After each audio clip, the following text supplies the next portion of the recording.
Buenos días, profesor y compañeros. Soy el alumno de la Cruz Cabrera Bruno Enzo del curso Laboratorio de Electrónica EE441 sección N, y en esta parte voy a dar una introducción a la teoría de la optoelectrónica. Buenos días, profesor y compañeros del curso Laboratorio de Electrónica 1. En este caso les voy a pasar a exponer qué es la optoelectrónica. Para este caso no les voy a leer lo que está en la presentación, sino más bien le voy a dar más datos adicionales, con el fin de ahorrar tiempo. Este capítulo describe algunos aspectos destacados importantes en la historia de la optoelectrónica y también incluye una breve lista de algunas aplicaciones importantes relacionadas con este campo de la física. Acá les dejo algunos datos históricos para que lo puedan leer y después pasaré a exponerle este capítulo. Este capítulo se presenta algunas ecuaciones básicas en la introducción para comprender conceptos importantes relacionados con la optoelectrónica. Después de eso, algunos mecanismos importantes de la transmisión de luz como la refracción, la reflexión, la atenuación y la dispersión se introducen también en este capítulo. Se define también un concepto importante, TIR, reflexión interna total, utilizando en las comunicaciones ópticas. Muy bien. Acá vemos la luz como onda electromagnética se caracteriza por una combinación de variación temporal de campo eléctrico y campo magnético, propagándose a través del espacio de acuerdo a las ecuaciones de Maxwell a finales del siglo XIX. La luz puede ser caracterizada a partir de magnitudes espectrales como la frecuencia, que es la que vemos acá, la frecuencia angular y la longitud de onda, siendo C la velocidad de la luz en el vacío. Muy bien, también acá dejo el dato. Ahora seguimos con la velocidad. La velocidad de la onda, donde n puede definirse mediante la siguiente ecuación. Ahora, n es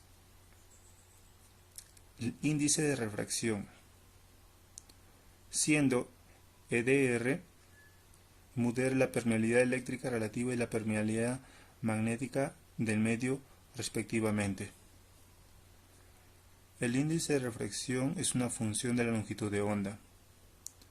Las relaciones entre electricidad, magnetismo y la velocidad de la luz en el medio se encuentran definidas en la siguiente ecuación. Ahora, ¿qué es la dualidad de onda-partícula? Cada partícula elemental o entidad cuántica exhibe las propiedades de las partículas y también de las ondas. La radiación electromagnética se propaga siguiendo las ecuaciones de onda lineales, pero solo puede ser emitida o absorbida como elementos discretos, fotones, que se comportan simultáneamente como onda y partícula.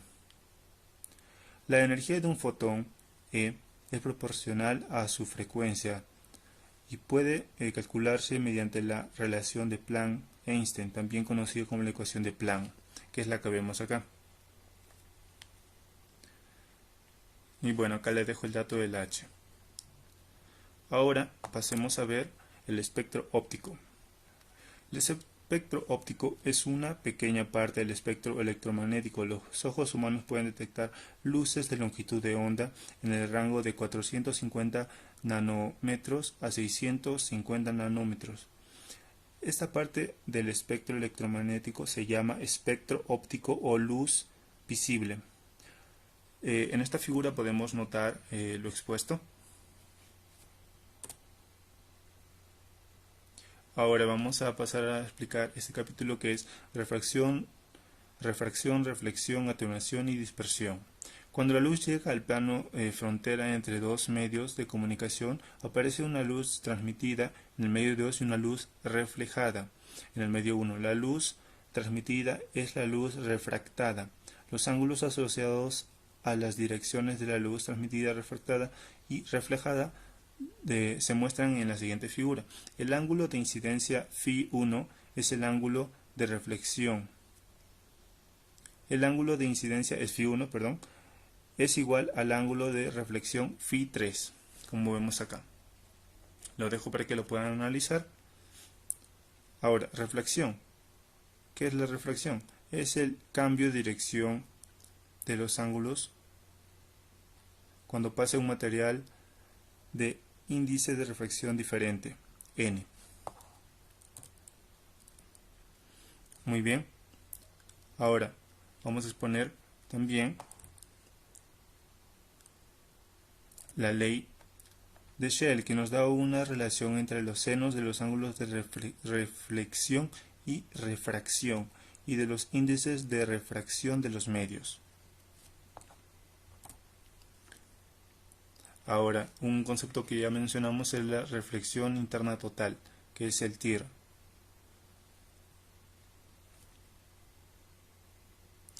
Ahora, en su lugar, toda luz se verá reflejada de nuevo en el primer medio, un proceso conocido como TIR.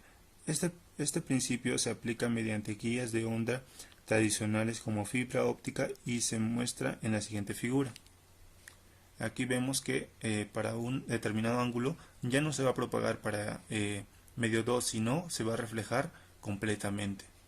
Eso se llama la reflexión interna total, el TIR, este fenómeno. La luz de diferentes frecuencias se propaga a velocidades diferentes a través del medio. Por otra parte, el índice de refracción depende de la longitud de onda. Debido a estos efectos, aparecen algunos efectos de dispersión en el medio, como vemos acá. Ahora, la atenuación es la pérdida de potencia óptica. La atenuación aparece a la causa principalmente de la absorción y la dispersión que dan lugar a una pérdida de energía en la dirección de propagación. La atenuación específica: pérdida de potencia en decibeles por unidad de longitud. Depende de la longitud de onda de la radiación que viaja a lo largo del medio y coeficiente de atenuación alfa viene dado por la siguiente ecuación, que es alfa es igual a 10 entre L por el logaritmo de PL entre P sub 0, donde P sub 0 es la potencia inicial o incidente y P de L es la potencia a una distancia L del punto inicial. Ahora vamos a ver qué es la transmisión de luz, fuentes y detectores. Muy bien, este capítulo se presenta las principales fuentes de luz y detectores utilizados en el sistema de comunicaciones ópticas. La comunicación óptica ofrecen ventajas importantes respecto a las comunicaciones convencionales soportadas por cables de cobre. Algunas de estas ventajas se introducen en este capítulo. Muy bien. Los sistemas de comunicaciones ópticas transmiten información a través de luz en comparación con el cobre utilizando en comunicaciones eléctricas. Las fibras ópticas tienen un costo menor, pesan menos, tienen menos atenuación y dispersión y proporcionan un mayor ancho de banda. La fibra óptica puede soportar ultra altas velocidades de datos, terabits por segundo, y pueden ser utilizadas para transmitir la luz y por tanto la información a través de largas distancias. Por parte no presenta problemas asociados a la EMC, compatibilidad electromagnética, que es inmune a la interferencia y la probabilidad de aparición de fuego provocado por el paso de corriente eléctrica en el canal. Listo. En la figura 5 muestra el diagrama de bloques típico de un sistema de comunicaciones ópticas. La señal eléctrica información controla a través de la fuente de luz. La luz emitida por la fuente está acoplada al canal de transmisión, fibra óptica, guía de ondas o espacio libre. La luz transmite a través del canal de transmisión hasta el detector de luz que se acopla en el canal. El detector de luz transforma la luz de señal eléctrica y se recibe la información, como vemos acá. Ahora, fuentes y detectores de luz. Acá vemos un elemento que es el LED, diodo emisor de luz. Las fuentes de luz se utilizan para generar señales de entrada a los sistemas de comunicaciones ópticas.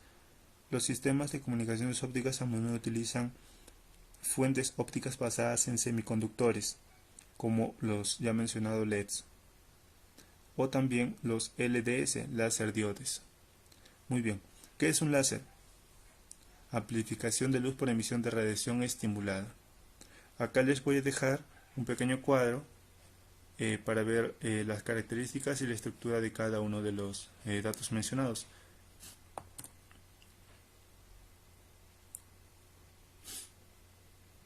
También les voy a dejar detectores ópticos semiconductores para que puedan profundizar más en qué es fotodiodos, células solares, ¿no? Cada uno de ellos. Ahora, mecanismos físicos, absorción, fotoconducción, emisión de fotones. Es importante describir cada uno de ellos. Los principios mecánicos físicos relacionados con los efectos de conversión de energía en materiales semiconductores se introducen en este capítulo. Como vemos, ¿qué es la absorción de luz? Absorción óptica, también se le puede llamar en física la absorción de la radiación electromagnética, es el proceso por el cual dicha radiación es captada por la materia cuando la absorción se produce dentro del rango de la luz visible. Recibe el nombre de absorción óptica esta radiación. Al ser absorbida puede bien ser reemitida o bien transformarse en otro tipo de energía como calor o energía eléctrica. En general, todos los materiales reciben en algún rango de frecuencia. Aquellos que absorben en todo el rango de luz visible son llamados materiales opacos, mientras que si dejan pasar dicho rango de frecuencia se les llama transparentes. Es precisamente este proceso de absorción y posterior reemisión de la luz visible lo que da color a la materia. Los colores que muestran el espectro arcoíris son la combinación de colores primarios, que no incluye el blanco ni el negro, pues estos se consideran valores simplemente. El blanco estaría indicando la presencia de luz y el negro la ausencia de luz. Ahora, vamos a ver la fotoconductividad y efecto fotoeléctrico, que es el capítulo 4.2. Muy bien. La fotoconductividad es el fenómeno optoelectrónico en el que un material se vuelve más conductor que la electricidad debido a la absorción de la radiación electromagnética, tal y como la luz. El efecto fotoeléctrico muchos metales emiten electrones cuando la luz incide sobre ellos en el proceso de fotoemisión.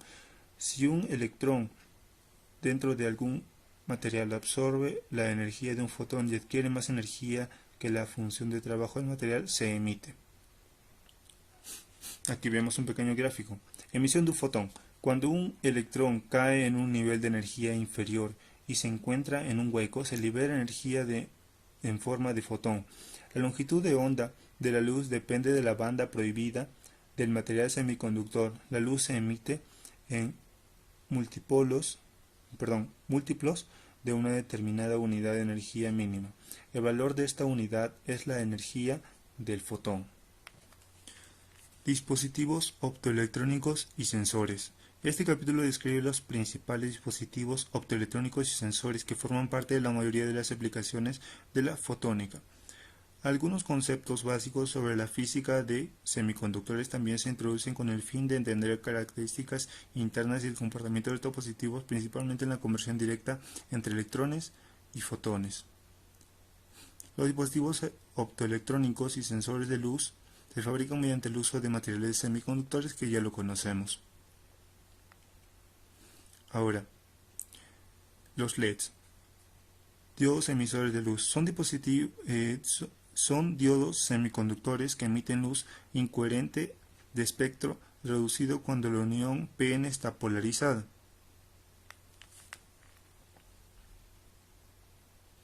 Muy bien, a continuación les dejo un cuadro para que puedan ver las composiciones de los LEDs.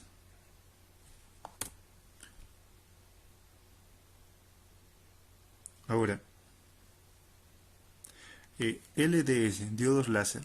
Ahora, láser, la aplicación de la luz por emisión estimulada. La energía de un fotón entrante, E igual a H, estimula el proceso de emisión mediante la inducción de un electrón para pasar de un nivel de energía inferior.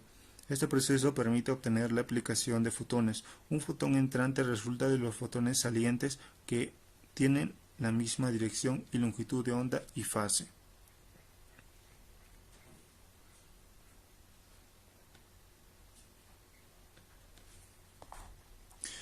Los PDS fotodiodos.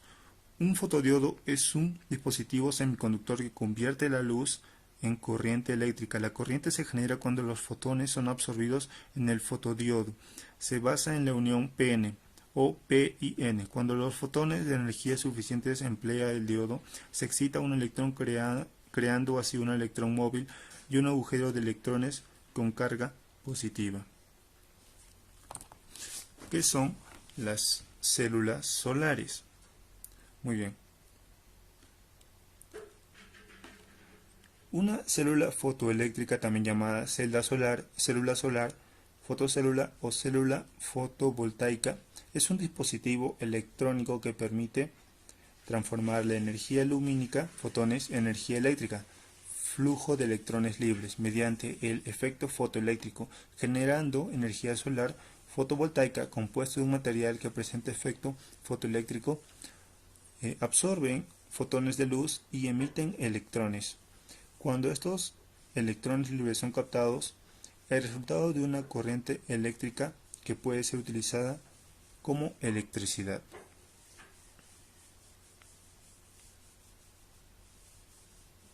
Amplificadores ópticos. Con el fin de transmitir señales a larga distancia, más de 100 kilómetros, es necesario compensar las pérdidas de atenuación dentro de la fibra óptica, canal de transmisión óptico. Este es el objetivo de los amplificadores ópticos. La pérdida típica de la fibra óptica de 1,5 micras está en el intervalo de 0,2 decibelios por kilómetro.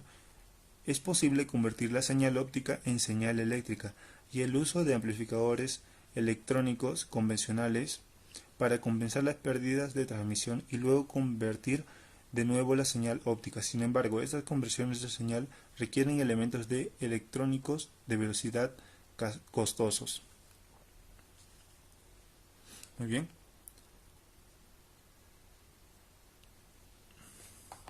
Ahora, dejo un pequeño cuadro para que vean los tipos de amplificadores ópticos. Ahora, el tema más importante, fibra óptica. Principios de funcionamiento, clasificación, modos de propagación, cristales fotónicos. En la fibra óptica es hoy en día el canal de comunicación más utilizado en las comunicaciones ópticas. Las principales características de la fibra óptica se introducen en este capítulo para comprender sus características y ventajas respecto a los canales de comunicación más convencionales utilizados en las comunicaciones de datos en aplicaciones que van desde grandes infraestructuras de red troncal de telecomunicaciones para sistemas Ethernet, la distribución de banda ancha y las redes de datos de alta calidad. La fibra óptica es una fibra flexible, transparente, hecha de vidrio, silicio o de plástico, ligeramente más grueso que un cabello humano. La fibra óptica se utiliza más a menudo como un medio de transmitir luz y son de amplio uso en las telecomunicaciones. Las fibras ópticas se utilizan como canales ópticos de comunicación debido a su alto tasa de transmisión. Y aquí podemos ver que utilizamos el TIR aquí para que pueda reflejar completamente los datos y ya no hacer el uso del medio 2, ¿no? Solamente se quedaría en el medio 1 los datos. Muy bien. Acá les voy a dejar una tabla que indican los tipos de fibra ópticas, sus características, sus ventajas. Ahora, y un dato muy importante serían los cristales fotónicos. Es posible fabricar fibras ópticas mediante el uso de cristales fotónicos. En estas fibras, tanto el núcleo como el revestimiento utilizan el mismo material, por lo general el silicio. Una de las regiones de la fibra, el núcleo o el revestimiento, presenta agujeros de aire, mientras que en la otra región es totalmente sólida. La presencia de los agujeros de aire en una región, por ejemplo, en el revestimiento, da como resultado un índice de refracción objetivo que es menor a la de la región del núcleo sólido. Por otra parte, es posible suprimir la emisión espontánea mediante el uso de cristales fotónicos. Ahora, aplicaciones: comunicaciones ópticas, biofotónica, sensores ópticos, iluminación y energía. En este capítulo se muestra una lista de las principales aplicaciones de la optoelectrónica. Sin embargo, Nuevas aplicaciones aparecen en el mercado cada año. Como resultado, el mercado optoelectrónico está creciendo cada año un 30% desde 1992. Muy bien, también vamos a ver aplicaciones de la optoelectrónica y les voy a dejar un pequeño cuadro en el cual pueden leer cada una de las aplicaciones y sus características. Eso sería todo. Muchas gracias. Buenos días, profesor y compañeros. Soy el alumno Chavarría Caro Sandro Miguel del curso Circuitos Electrónicos 1 EE421 sección N, y en esta parte voy a explicar una aplicación de optoelectrónica simulado en Proteus. A continuación explicaré la aplicación de un detector de objetos, lo cual lo dividí en tres partes. En la primera parte mostraré cómo se usa el LDR. Como mi compañero explicó, el funcionamiento del LDR se basa en la teoría de bandas, que explica que al incidir luz sobre la banda de valencia, los electrones ganan energía, lo cual hará que salten a la banda de conducción, lo cual permite aumentar la conductividad. En otras palabras, si incidimos luz sobre el LDR, aumentará su conductividad, por ende disminuirá su resistencia. Caso contrario, si alejamos la luz, su conductividad disminuirá, por ende su resistencia aumentará. Veamos que inicialmente el amperímetro marca 16.7 miliamperios. Con lo anterior explicado, si alejamos la luz, la resistencia aumentará, lo cual disminuirá la corriente del amperímetro. Veamos. Y efectivamente observamos que la corriente disminuye. Si acercamos, la corriente aumenta, si alejamos, disminuye. Bien. ¿Y cómo esto aplicamos a nuestro detector de objetos? Bien, existen dos maneras de no incidir luz sobre un LDR. La primera sería alejando la luz, lo cual haría que pierda intensidad. Y la segunda sería colocando un objeto, lo cual bloquearía el paso de la luz. En nuestro caso usaremos el segundo. Bien. En la segunda parte mostramos el circuito principal del detector de objetos, lo cual añadimos un botón y o switch, lo cual nos permitirá prender o apagar el circuito. También agregamos un potenciómetro para regular la resistencia, un transistor para amplificar la corriente y un diodo LED para mostrar si detectó el objeto o no, lo cual viene acompañado con su resistencia. Bien. La corriente que pasa por el potenciómetro se divide en dos, en la corriente de base del transistor y la corriente del LDR. Como observamos inicialmente, la corriente del emisor del transistor no es lo suficientemente alto para activar el diodo LED, lo cual deberíamos aumentar. Y para aumentarlo tendríamos que aumentar la corriente de base del transistor. Y para aumentarlo tendremos que aumentar la resistencia del LDR, lo cual al aumentar la resistencia, la corriente que pase por este disminuirá. Y por la ley de Kirchhoff, la corriente de base del transistor se compensará, lo cual aumentará. ¿Y cómo aumentamos la resistencia? Bueno, ya lo explicamos que debemos alejar la luz. En otras palabras, si alejamos la luz, la corriente de base aumentará. Bien. Si aumenta la corriente de base, aumentará la corriente del emisor y activará el diodo LED. Veamos. Y efectivamente detectó el objeto y se prendió el diodo LED. Bien. En la tercera parte añadimos un relé y un buzzer o zumbador. Bueno, como explicamos anteriormente, si alejamos la luz del LDR, la corriente del emisor aumentará. El funcionamiento del relé se basa en que si aumenta la corriente que pase por su bobina, lo cual crea una tensión que supere la tensión del relé, el relé se activará, lo cual cambiará el switch. Y si cambia el switch, se producirá una corriente que pase por este cable, lo cual hará que se prenda el buzzer y el diodo LED. Bien, veamos. En este caso, detectó el objeto lo cual hace que pase la corriente, detecte el objeto y active el buzzer y el diodo LED. Bien. En este caso ya no hay objeto.